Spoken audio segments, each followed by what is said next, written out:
Hello everyone, so today, if you are new to my channel, that's probably not that surprising because most of my videos are in Polish as I'm from Poland. So I would like to just quickly introduce myself. I am a fifth year medical student from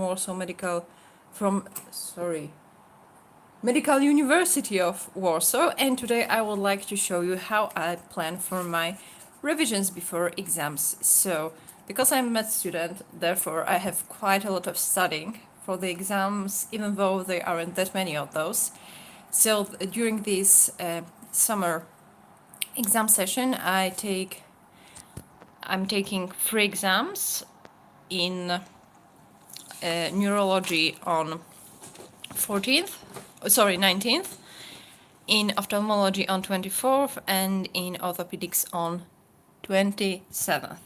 So before I start planning for my exams revision, I always begin with this kind of spreadsheets where I do have all the different topics that I need to revise, and I do this for every single exam. I just want to mention one important thing, that because I've written first the subjects that are the titles of different chapters in the books, therefore something may vary during the revision process, so just be prepared for it and don't be scared, like it's normal, we cannot plan for everything. And what I would also like to mention, that this method won't really work if you are just starting to study like days before the exam. This is for like longer periods, like 2 weeks, 3 weeks, 4 weeks, something like this.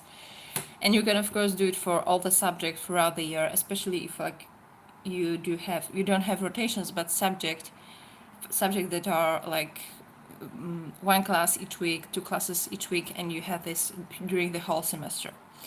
So as you can see, I've got few columns here. Here is the name of a particular chapter.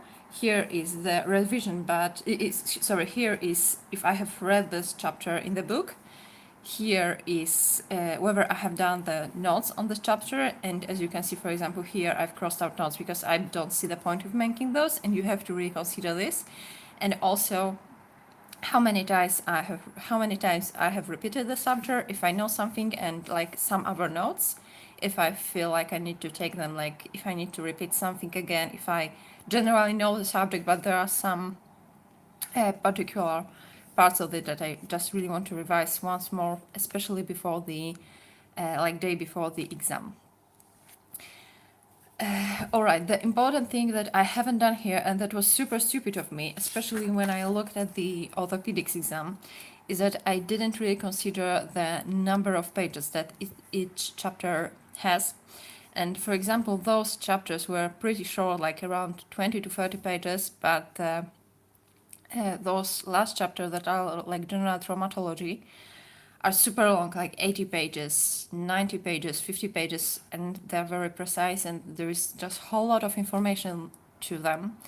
So I should have divided them more, maybe spread them to like the particular subchapter. So that is something you should really consider, and just take your time, revise, like go through the book, see how much information is there, because some chapters will take you like 1 hour or so, but the others may take like 2 days to just go through, especially if you are studying for a few exams at the same time.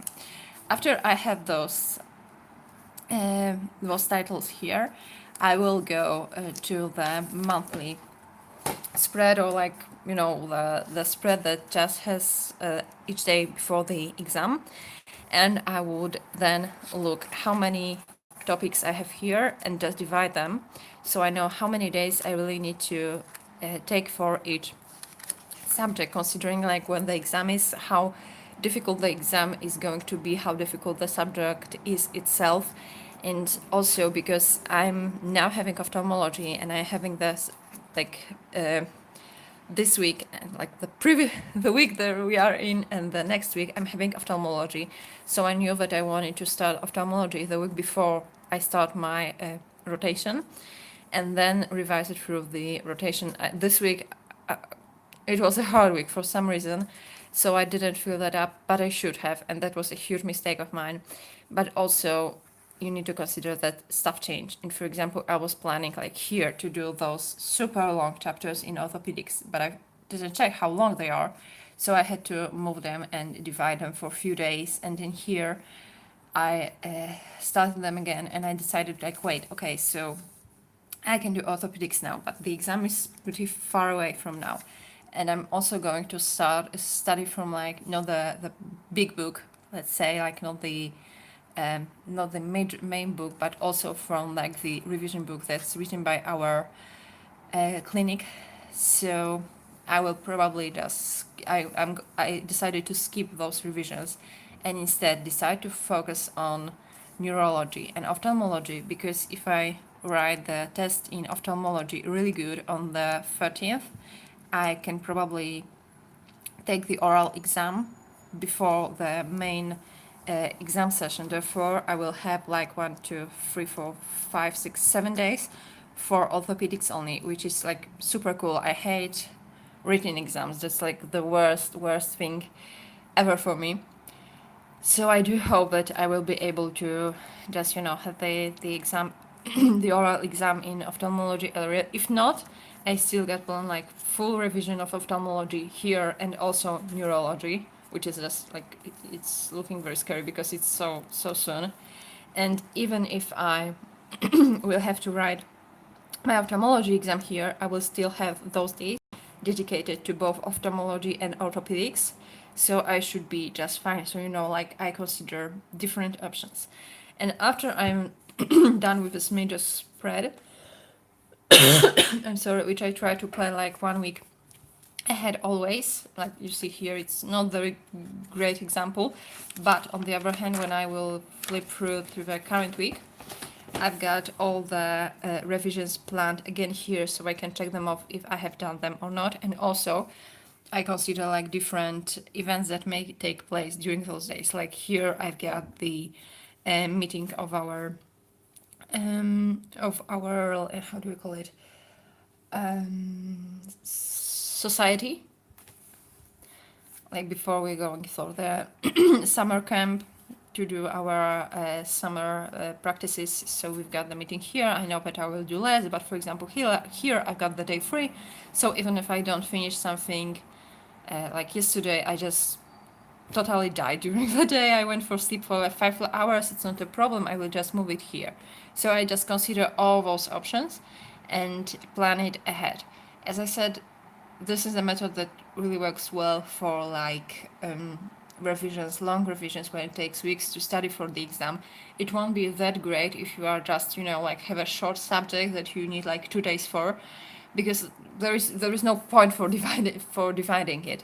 But when you have those huge materials, when you have to really study a lot for a subject, it is, I believe, the most like organized way, and you can really see how long something will take you, after, especially if you are like studying for a few years and you have similar subjects, how long something will take you. I believe that this is absolutely the best possible way to plan out your study session, taking into consideration like how long will something take. For example, like here I've got few days that are just basically perfect. Like here there are some things crossed out, but here's like this orthopedics that I decided not to do, and those subjects I switched for. No, that's not a current. I switched for the presentations provided by the clinic. And here, like, I do the subject, then I do the presentations, and so on and so forth. So I hope that it was helpful for you. I wish you all good luck during the exams, and see you in the future. Goodbye.